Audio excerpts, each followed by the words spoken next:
Well, good morning and welcome to Elevenses. It's a milestone show today. It's show 600. It's April 19th, and as usual, got a packed series of stories for you today, starting with the news that the Transport Secretary's own car has had to be trailered away after suffering pothole damage.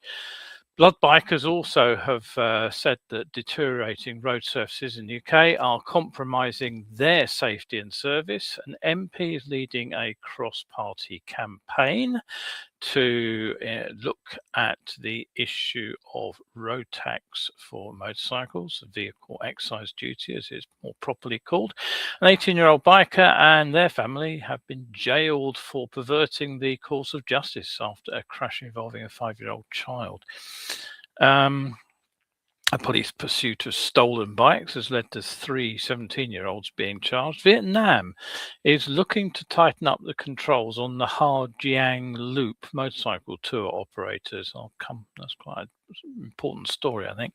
And in Settle, an anonymous campaigner who tried to canvass support against loud motorbikes has suffered something of a backlash from locals as well, which is slightly surprising.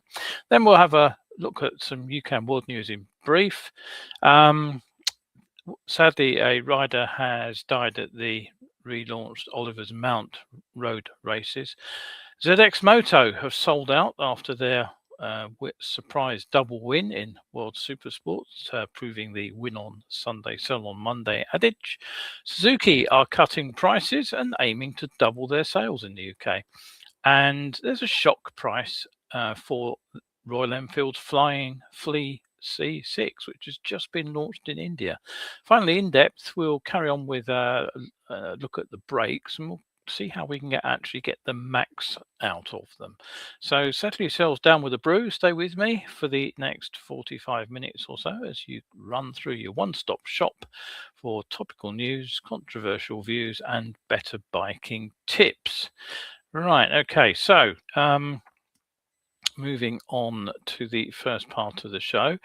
Now, I don't want to bang on about this. This will be the last time I'm going to mention it, but I am going to make one final response to the motorcycle news article that I became aware of during the week.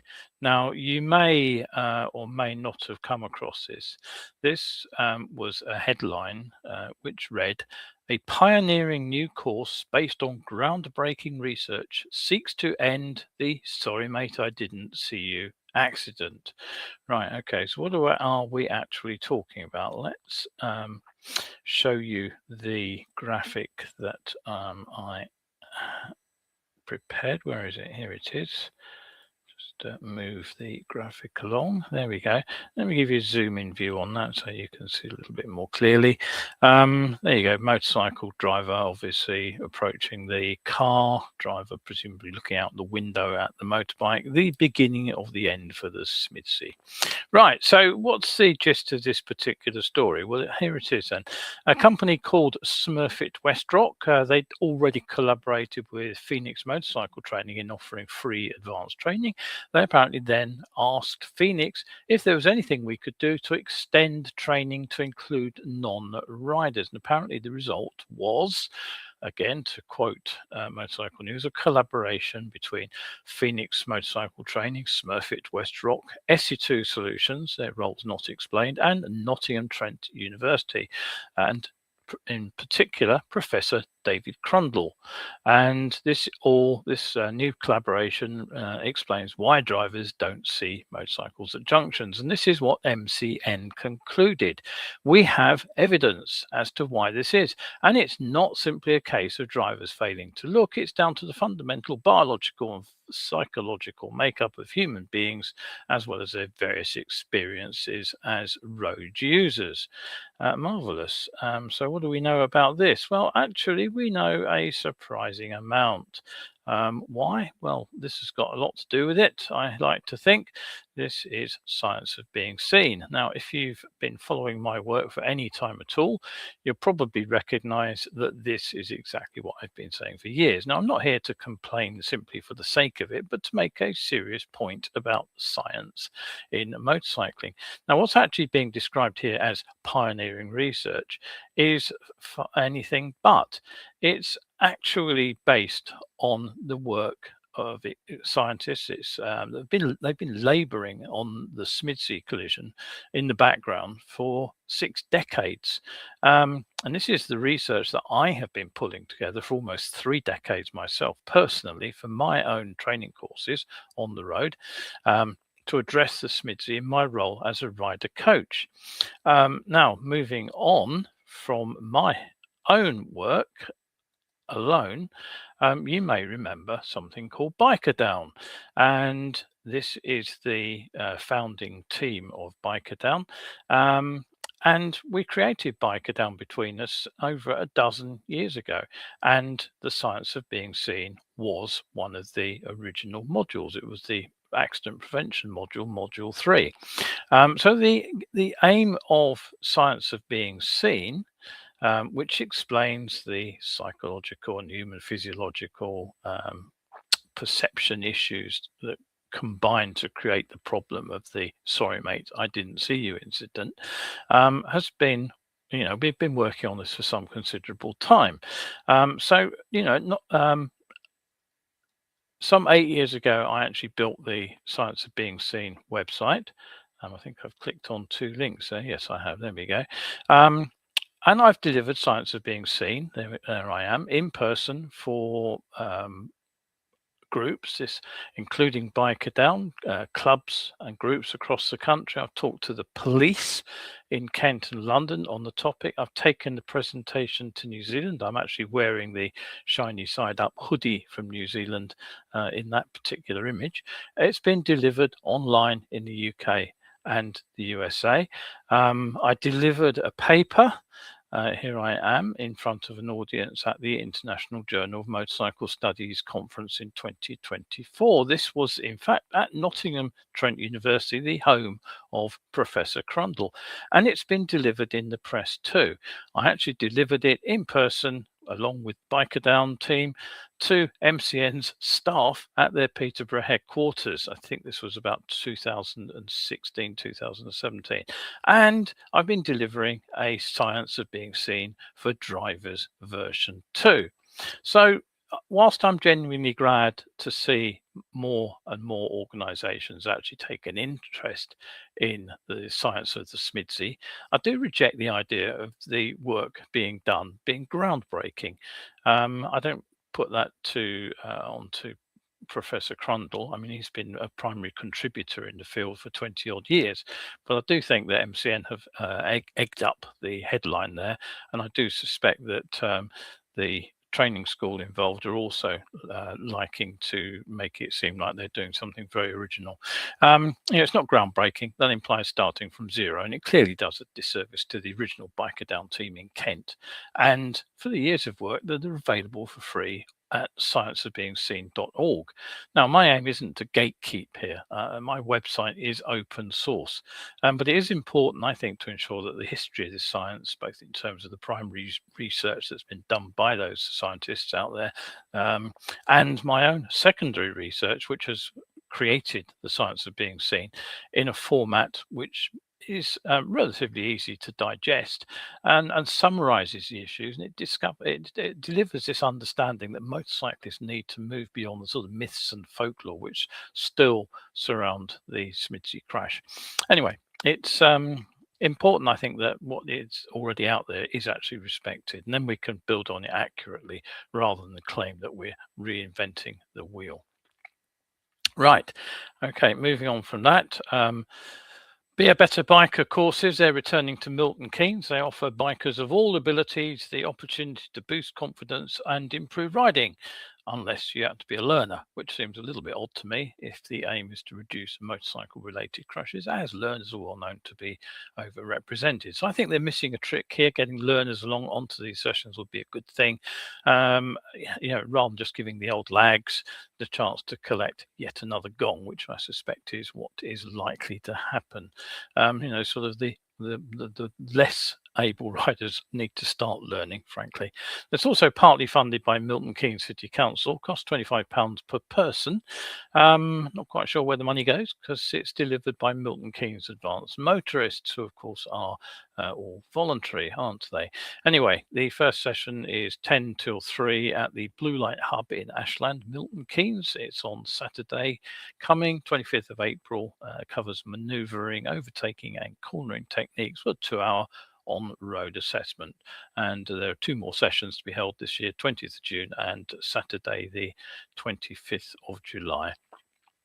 Also next weekend, if you're out and about, and it does look like a fine weekend, you'll find it's the International Classic Motorcycle Show, sponsored by Carol Nash, and it's happening at the Staffordshire Showground. It's claimed to be the biggest collection of classic motorcycles on display in the UK. There'll be a Bonham's auction, hundreds, they say, of trade stands and auto jumble plots, club and private displays, the Classic Racer GP paddock, a competition hall, classic motorcycle cavalcade, and on-stage interviews with racing legends. Right, okay, so that's a little bit of what's going on in the next few days. So what's the weather going to be like for us out and about on the bikes here in the UK? Well, general outlook actually is largely dry. Some sunshine, but potentially cool for the first few days at least. Now, today there's high pressure sitting over the UK, and most areas will start dry with sunshine. It's a beautiful, fine day here at the moment with not a cloud in the sky. It will turn cloudier as the afternoon goes on. There will be the odd shower possible, and the far northeast will get some cloud with patchy rain. Top temperatures around 16 in the warmer spots. Now, Monday sees the high pressure pull away to the north, and that means it will drag in chilly easterly breezes along the east side of the UK, and temperatures widely along the east of the UK will drop back to just 11 or 12, so it will feel pretty nippy tomorrow by comparison. It'll be cloudier over central and northern areas with scattered showers. Northeastern Scotland will see longer spells of rain, and the south and the southwest, though, will be drier and sunnier and a touch warmer. Now, on Tuesday, the south is likely to start cloudy with some patchy light rain, pushing steadily southwest, and it will turn drier and sunnier behind it. The breeze will be fresh across the south, temperatures still a bit below average. Now, Wednesday does look to see temperatures beginning to lift. It looks dry, settled and sunny for most, but there will still be some cloud pushing into the northeast. Thursday looks milder still, continuing dry and settled, best of the sun in the south, and the weekend, as I said, is looking pretty good too. All right, so let's set on with some news. Now, the irony of the first story won't be lost on any motorcyclist or even any driver, actually. Transport Secretary Heidi Alexander had to have her Mini Cooper recovered after it suffered tyre damage thanks to what she described as a crater-sized pothole in Oxfordshire last month. So here's a picture of the car on the back of the trailer. The incident left her with a £150 bill for a new tyre after hitting the pothole, which was on the B4437 outside Burford, which is covered by a Lib Dem run council. She said the incident demonstrated why Labour was determined to make local authorities put in the effort to fix the road. Well, good luck to her. They will need plenty of funding to do that. Meanwhile, volunteer blood biker groups are also warning that deteriorating road surfaces are threatening their critical NHS support role. 7 freewheelers say that pothole damage has risen sharply, with multiple bikes needing costly repairs in recent months, adding thousands of pounds to their running costs. And the riders, who often operate in the dark, say potholes are, of course, harder to spot at night. Bradley Thomas, he's the MP for Bromsgrove. He's leading a cross-party campaign calling on government to review the road tax for motorcycles. And he points out that the current system for calculating vehicle excise duty, as it's more properly called, is based on CO2 emissions for cars, but only on engine size for motorcycles. And he said, quote, motorcycles are amongst the lightest and least damaging vehicles on public roads, a consideration the government uses as the basis for heavy goods vehicle VED, reflecting the greater road damage caused by heavy vehicles. Yet, if weight is a proxy for road impact for HGVs, it's difficult to justify why it hasn't been applied more broadly, especially given motorcycles at the opposite end of the weight scale cause minimal wear. The government has said it currently has no plans to change the system. An 18-year-old rider, Caleb Longhurst, has been jailed for 14 months after admitting dangerous driving in a collision that left a 5-year-old child with serious injuries. Now, this happened in Shotton, North Wales, on the 11th of September in 2024. The child was struck and dragged along by the motorcycle before Longhurst fled the scene. He was later identified. Members of his family have also been jailed for assisting him in evading police and destroying evidence. His mother, Terry Follows, she received 26 months. Shane Hunt was sentenced to 21 months, and his sister, Cara Harron, had been given 9 months earlier. Pretty sad story that, really, isn't it? 3 17-year-old boys have been charged following a police pursuit involving stolen motorcycles through Solihull and Birmingham. Police were called in an attempted bike theft incident in Solihull last Friday afternoon. The suspects fled, riding dangerously through the town and into Birmingham city centre. One stolen bike was abandoned. The group then dispersed into nearby shops. But following inquiries, the 3 suspects were arrested and they appeared at Birmingham Magistrates Court, charged with taking a vehicle without consent and attempted theft, along with additional offences including assaulting police, criminal damage, possession of cannabis and breaching bail conditions. Now, not every rural resident automatically dislikes motorcycles in the UK, as an anonymous social media poster discovered, as they called for action against loud motorbikes in Settle in the Yorkshire Dales. Now, the post, which was actually fairly soon taken down, urged locals in the town to make complaints to North Yorkshire Council and the police, citing noise, disturbance to sleep and wildlife, and a loss of tranquility. But clearly the response wasn't what the poster expected, as it quickly attracted hundreds of responses pushing back against these claims from both residents defending the riders and highlighting their long-standing presence in the area and the benefit they bring to the area, as well as more predictably from the motorcyclists themselves. Now, supporters pointed out that motorcyclists have been visiting Settle for decades and are a consistent source of income for local businesses. And they emphasised that the economic benefit with cafes, takeaways and shops that rely on passing trade, particularly at weekends and during the summer, benefit from the bikers. And several commented that a hostile stance risked driving biking visitors elsewhere. And indeed, some bikers similarly suggested if they weren't welcome, they would avoid the town. Now, the episode highlights a familiar tension in rural tourist areas, balancing environmental and noise concerns against the economic value of visiting road users who actually sustain local high streets. The obvious answer, of course, is some action from the police to pinpoint those who are using outrageously loud exhaust, like the 2 Can-Am riders who passed me in Henley yesterday afternoon. Right, okay. Now, let me just zoom in on that photo. It's a lovely looking scene, isn't it? I'm not sure that the clothing being worn by the people on the back of the bike is appropriate. However, this is North Vietnam, and where authorities have moved to tighten safety controls. This is the popular Ha Giang Loop. where motorcycle tours regularly carry visitors on sort of 2 and 3 day tours. And this all follows the death of a 19-year-old British tourist earlier this month.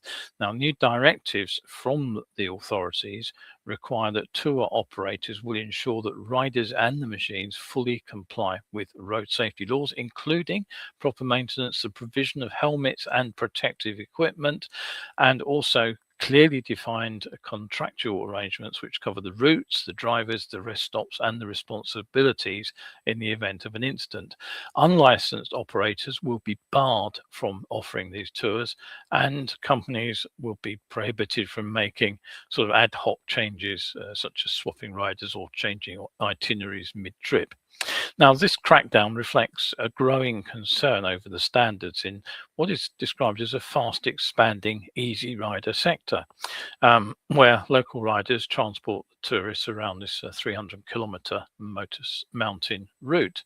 The loop's highly regarded for its scenery, but it is also a technically demanding ride. Steep gradients, tight bends, variable surfaces, and it said it requires experience to manage the riding safely. Yet reports are of long working hours, inconsistent training, risky riding practices, and this has raised questions about this particular loop. Anyway, the authorities are also planning what they call additional training and regulatory guidance for operators, and they want to bring a structured professional framework to what has until now been a loosely regulated part of Vietnam's tourist industry. Right, okay, time for a sip of my tea while I run you a short stretch of video. As always, can I ask you to take a moment to like and subscribe to this show if you've not already done so? Every click helps other motorcyclists discover my content, or simply share the word the old-fashioned way by telling your riding buddies about ELEVENSES. They can watch on catch-up. Remember, my latest riding skills articles are always free, and you can get all the links delivered weekly to your email inbox by subscribing to my newsletter at survivalskills.substack.com. Or you can use this QR code to jump straight to it, when the show's over of course. No spam, and if you don't like the content, unsubscribe at any time. Right, back on with some news in brief. Now, the first one is the continuing tension over the Straits of Hormuz, or the Strait of Vermouth, as Trump Treasury Secretary Scott Bessent mistakenly referred to the waterway during a press briefing on Wednesday.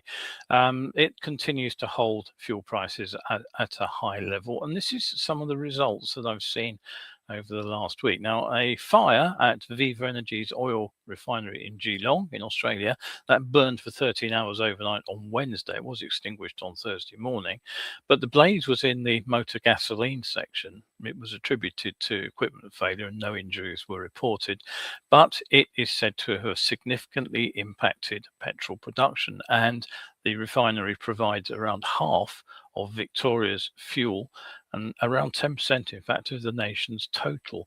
So that does raise more concerns about Australia's already strained fuel security.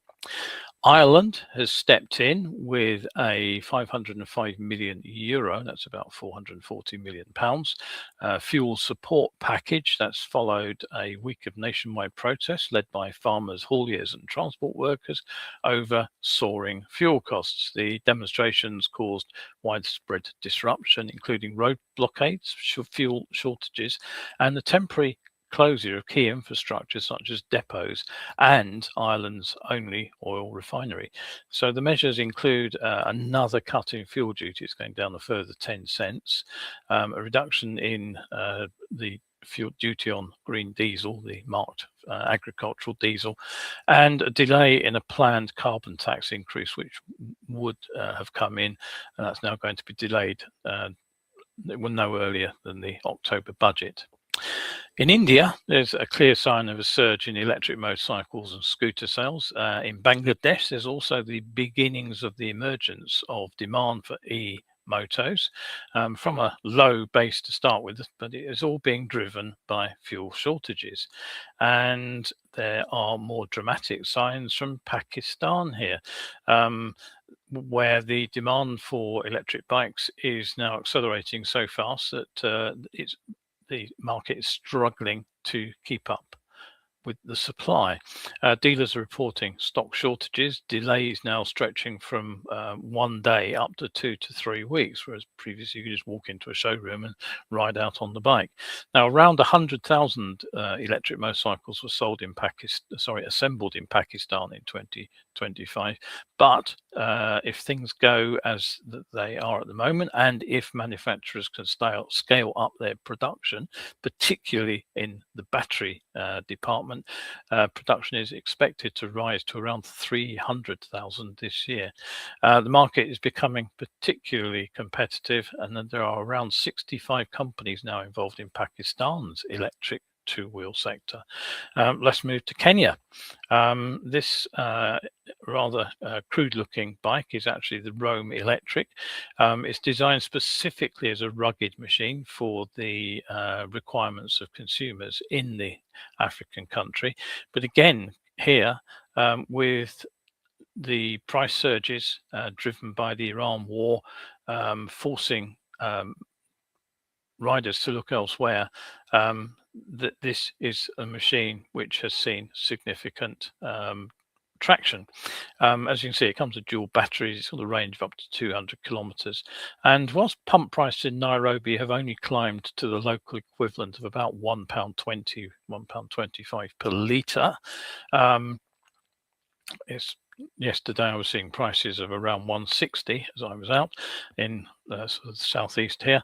In real terms, that makes petrol far more expensive in Kenya than it does in the Western economies, because the average income is much lower. So this explains why markets like Kenya and Pakistan are becoming early adopters of electric two-wheelers. It's simple economics. It's driving that change much sooner than it is here in the West, where the price rises are unwelcome for sure, but mostly absorbable. It's not just Kenya. Rwanda, Uganda, Nigeria, all seeing expansion, largely driven by commercial riders, the boda and their equivalents. The problem is, though, the pace of adoption is beginning to expose challenges, including pressure on sort of supply and charging networks in particular. And there is a need for continued investment to support the electric mobility market as it grows. And apparently investment is ramping up quickly, and companies are scaling up production and battery swapping networks across multiple African countries. Even in Australia, excuse me, there are signs of a spike in demand as the Australian startup Savic Motorcycles, they are ramping up their production of their electric bikes. The Melbourne-based firm currently building a small number of bikes per week, but they are preparing to jump to larger premises to meet demand. And their unique sales pitch is that their machines, while they can be ridden, obviously, when they're not being ridden, they can double up as a domestic energy storage unit. So say you could leave the bike on charge during the day to pick up cheap solar power, and then you could draw on it to power your home overnight. Right, okay, so that's all what's been going on around the world. Now, sadly, here back in the UK, Aaron Sadler from County Durham, he's died following a crash during the Bob Smith Spring Cup race at the Oliver's Mount road racing circuit in Scarborough. Now, the incident occurred last Saturday whilst he was competing, and sadly, despite treatment from medical staff, he died at the scene.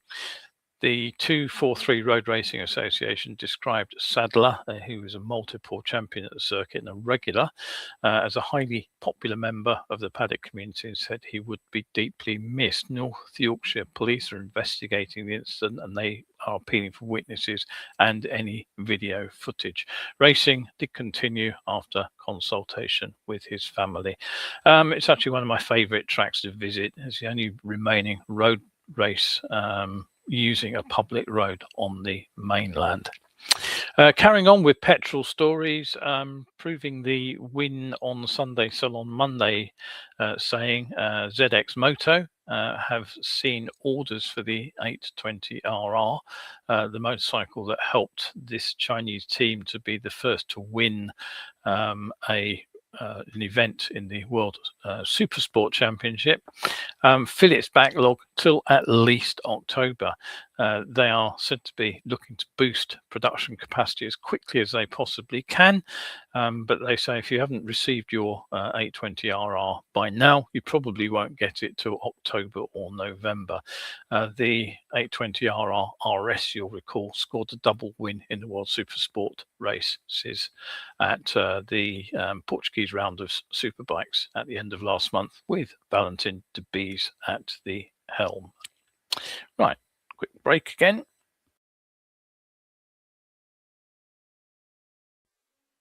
If you enjoy these shows, why not become a member of my Ko-fi pages? Just follow the QR code and sign up.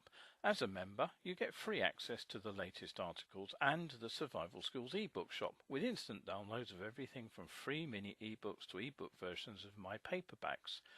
Become a one-off supporter and you'll open up the archive of over 1,000 articles. If you buy me a monthly cuppa as a subscriber, there's even more content to enjoy.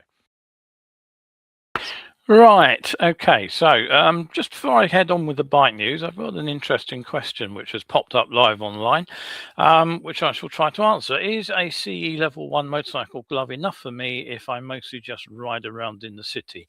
Yeah, I would say the answer to that question is yes. Obviously, the difference between a CE1 and a CE2 glove is that the CE2 provides higher protection, and I would always, recommend that you go with the higher level of protection if you can possibly afford it. But if all you're going to do is ride around in a town centre at speeds of sort of 20 to 30 miles an hour tops, then I would say that the CE1 glove is probably adequate for the purpose. The main things to say about gloves is, the CE level standards mean that they should be built to a decent level of construction, but do check that the documentation with it is actually genuine. There are quite a lot of fake CE products sort of from the less reputable end of the market. Reputable dealers should be fine, but be careful with sort of Amazon and Facebook Marketplace and things like that. And whatever glove you buy, one of the things that you really must make sure it does do is stay on your hand. So what you do is basically put your glove on and make sure the wrist restraint is done up, and then try and pull it off. And if the glove comes off against the restraint, then it's not restrained properly. So do make sure you've got proper wrist restraint. A lot of people wear loose fitting gloves and they are prone to coming off in a crash. That happened to me years and years ago. Right, okay, so on with some bike news. Thanks for that interesting question, by the way. Always happy to try to answer questions as we go. So what are we talking about now? Well, some bike news. Suzuki GB says it wants to double its UK sales from around 3,500, 4,000 bikes annually. And how are they going to do that? Well, partly with widespread price cuts across most of its range, and also a headline up to 10-year warranty offer. Now, the move's pretty obviously in response to the rapidly intensifying competition from India and China, and Suzuki's UK boss, Paul de Lusignan. He was speaking to Motorcycle News, and he stressed the need to maintain a viable dealer network, and he said that needed to be around 60 outlets. And he said that the dealers have to be sustainable, and he says that pricing has been adjusted to preserve their margins rather than rely on discounting to gain a sale. But that 10-year warranty made me look. How many bikes will still be with the original purchaser after even 5 years? I doubt it'll be many. So I'm wondering exactly what the value of this it really is, particularly as long-term warranties typically require servicing within the authorized dealer network. And this inevitably ties the owners into fixed service schedules and higher labor rates. You also have to watch out, of course, for those financing deals, the sort of thing where you put down £1,000 now, you pay a small amount on tap over the next sort of 24, 36 months, excuse me, and then you either hand the bike back or you pay a lump sum to purchase it finally. The problem is, if you hand the bike back, you almost certainly need to have provided the warranty details. Anyway, the thing is, of course, that most modern machines, particularly when you're only covering very modest mileages like most riders do, routine servicing is very little more than oil and filter changes, and that could be done far more cheaply by an independent workshop or even at home for him.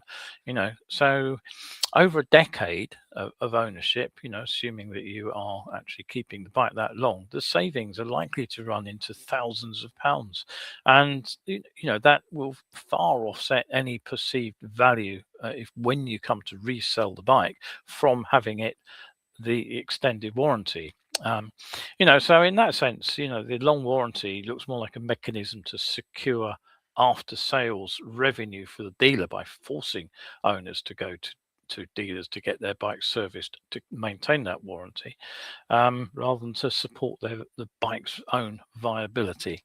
Anyway, interesting one. And if you've got any thoughts on that, I'll be interested to hear it. Right, we're moving on to Royal Enfield, back to electric motorcycles, Flying Flea. Now, the first story is actually that the local price of the Royal Enfield's Flying Flea C6, that's the one that was launched just a few days ago. The launch price in India has just been announced, and it is astonishing.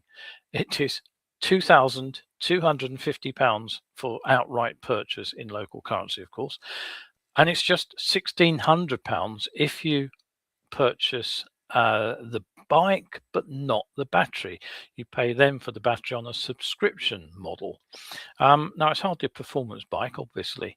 It's not a long range machine, but at that price for sort of urban riding, it could certainly persuade quite a few non-believers, I think, to take a look.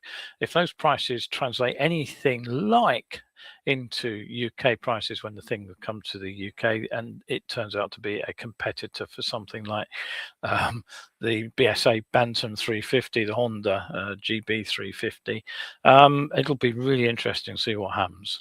Now, if you don't like the looks of the C6, and I don't, I think it's pretty horrible, this particular machine is the Flying Flea S6. Now, as you can see, it's had a complete restyle. It looks much more modern. It's designed as a sort of an urban and light off-road motorcycle. It uses the same platform, but it gets a 19-inch front wheel, 18-inch rear. Both get spoked wheels too.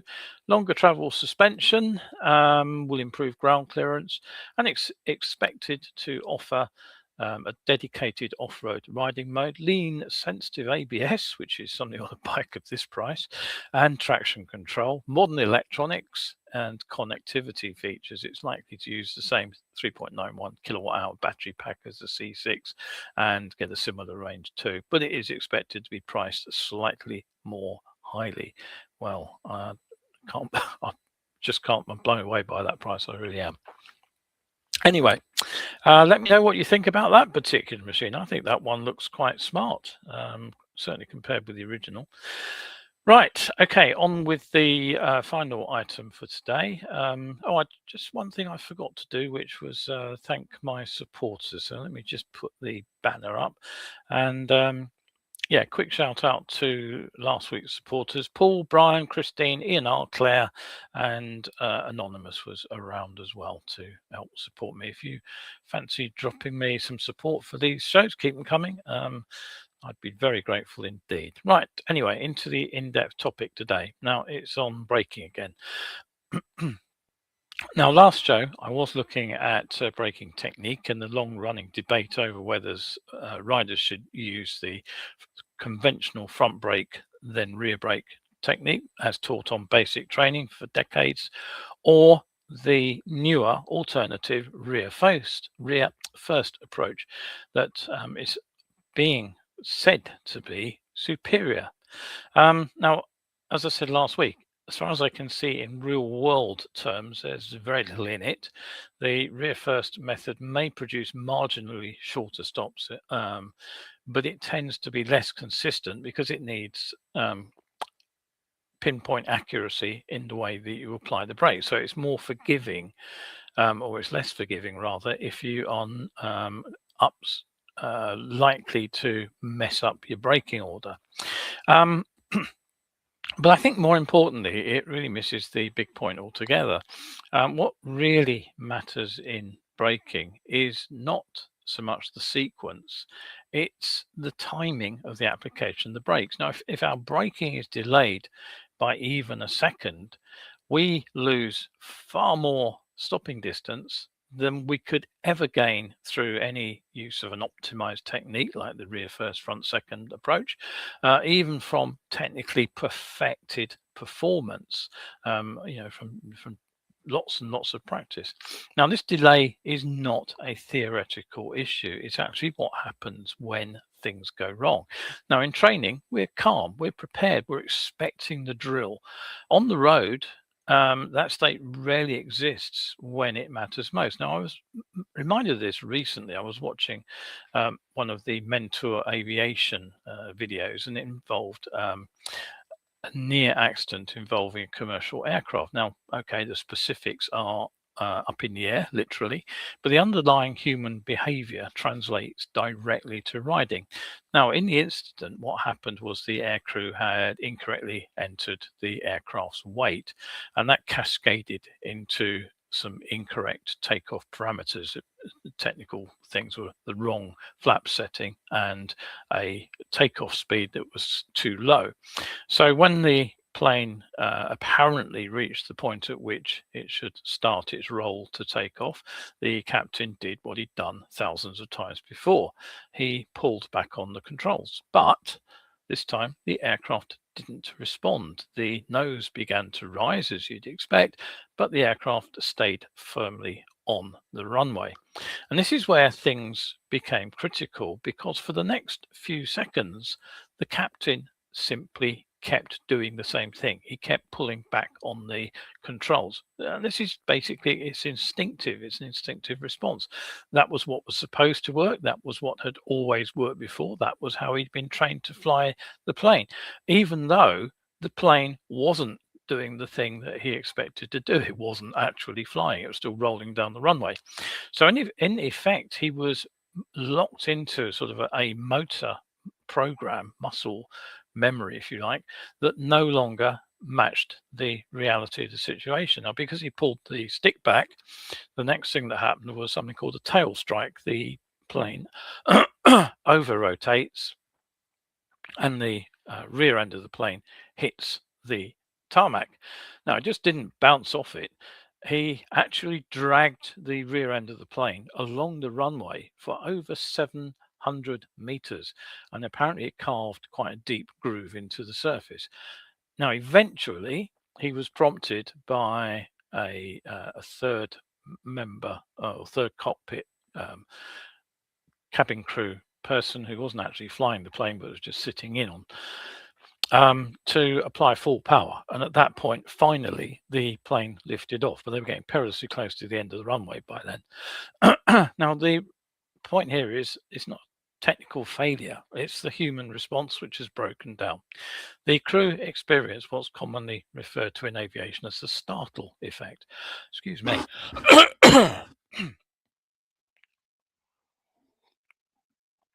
Now, this is what happens when there's a sudden and unexpected deviation from what is anticipated to happen. It produces a short-term cognitive shutdown. We say short-term, but a couple of seconds in this case is actually a very, very long time indeed. Now, in plain terms, surprise disrupts decision making. People freeze, they continue to do the sort of last known action that should have worked, even when it's clearly not working. And we see this exact same phenomenon in motorcycling. A car pulls out, a bend tightens, road surface changes unexpectedly, and instead of an immediate and appropriate response, there is often a brief but critical delay, where we fail to do anything, or worse, a reflexive and inappropriate input. And the trouble is that as the plane rolled down the runway, taking in most of the runway before it took off, it ate distance, and the same thing happens on the bike. Every moment we delay our response, it eats distance, and sometimes, of course, it costs everything. And this is where the distinction between the survival reactions and the trained responses become important. Now, if you've read Twist of the Wrist, you'll know Keith Code described survival reactions as the sort of instinctive and unhelpful behaviors that appear under the threat. And he mentioned a bunch, but the main ones are sort of stiffening up, target fixation, rolling off the throttle or grabbing at the front brake, freezing on the steering, and it all happens without any kind of coordination. Now, the trouble is that training does not remove those instincts entirely, but what it can do when built well is it will provide an alternative response, a deliberate and pre-programmed response that can override the instinct in an emergency. So through repetition, we don't just learn what to do, we actually build up a motor program that executes when we get under pressure. Proper emergency braking, for example, teaches us just where maximum braking power actually lives, and we learn how to brake progressively rather than sort of with big handfuls. So it sort of calibrates our boundary between control and loss of control, if you like. But here's the crucial limitation of ploughing up and down the runway doing emergency stops. Physical repetition is not enough on its own to defeat surprise. Just as that pilot discovered, you can be perfectly capable of emergency braking in a calm environment, but you may hesitate for a second, often up to 3 seconds in a genuine emergency when a real car pulls out suddenly from a junction that you hadn't spotted. And that is where the startle effect, the surprise, lives in drivers and rider training. And this is where something called visualization becomes valuable. Now, visualization is a technique whereby you mentally rehearse the emergency. You literally sit down in your favorite armchair, you close your eyes, and you run through the scenario in your own head. It's your own built-in simulator. It's the sort of thing that the pilot would train to deal with in a simulator, so they're not having to deal with it in real time mid-emergency, and they can be trained in the correct response and to recognize the startle effect and to know how to sort of push beyond that and put the power on. On the bike, we don't have a simulator. We can't even practice in real life so easily. We can't, to wait for a car to pull out in front of us and think, what am I going to do now? We can't do that. But this is where visualization comes in. And basically, it just means using your imagination to do the job for you. You run through the scenario in the most sort of perfect visualization you can, and then you link the emergency it's developing to the correct action. So as the car pulls out, you visualize yourself either braking smoothly, progressively, loading the front, squeezing till you've got a powerful stop, or you visualize yourself swerving to avoid it, whatever. It doesn't matter what it is. This is not abstract thinking. It's structured rehearsal. And the aim is to compress the sort of the sequence of detecting the threat right through to executing the evasive maneuver into a single executable pattern, rather than just learning how to use the brakes hard, as some people seem to think is enough. You actually construct the program which responds to the trigger. Once we've learned it, it'll run. If we don't learn it, then you're going to suffer hesitation. So think about how you're going to brake. You still need to practice the real physical stuff. You need to understand how the bike responds, but extending the training backwards into that visualization, that sort of mental realm, helps overcome that moment of surprise. Right. So it gives you some specifics to work with. You know, there's a lot of general advice around like be smooth on the brakes, but it doesn't survive when you're surprised. You know, so this is how you get concrete and time critical responses to emergency events. So the goal of visualization there is to make sure that what you learn in the physical environment actually transfers into the mental environment of riding. Right, okay, any questions on that? I'm more than happy to answer them. Drop me a line, I'll let you know. Now it is time to wrap up for the show today, but again, if you have found it useful, do have a look at my online training course, which is I've lost my graphic. There it is. Just put that up on site. The 8-week e-course. I'm looking to start another one in the very near future. You can find the information here at motoonline.co.uk. That's the new dedicated website I've created for that. You can also find out about my 1-hour online coaching sessions. And I'm just going to put the link to those up in the comment stream there, so have a look at those. £100 at the moment, or £99 to be precise, for the e-course. The 1-hour sessions are £40 and they are personalized, built to do exactly what you want them to do. I think you will be surprised at how much you can learn online. If you've learned anything from this in-depth session, you'll know exactly what I'm talking about. So motoonline.co.uk, nice and simple. That's it for today. Thanks to everybody who's looked in live. Thanks to everybody who will look in on catch up. And I hope I answered the question on motorcycle gloves